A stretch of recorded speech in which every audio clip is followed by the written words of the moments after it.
Kakasindi ko lang ng kandila kanina bago ako live.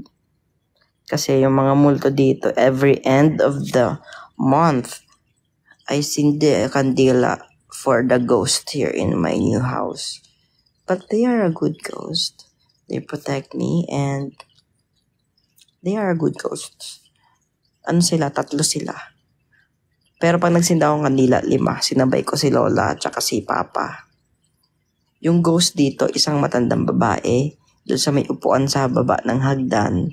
Tapos yung isang lalaki, siguro mga nasa 40s. Wala siyang mukha eh. Pag may mukha kasi, yung multo, hindi yun multo. Ano yun? Demon yun. Kaya dapat, pag nakita kayo ng multo, dapat shadow lang. Pag may mukha, nako, GG ka. Tapos, diba yung isa dun sa hagdan na pabalik-balik. Ano siya? Mga nasa 40s siguro yun. Na lalaki. Tapos, yung dun sa may pinto, bata, nakaupo dun sa upuan dun. Ang lahat sila mababait, bantay sila.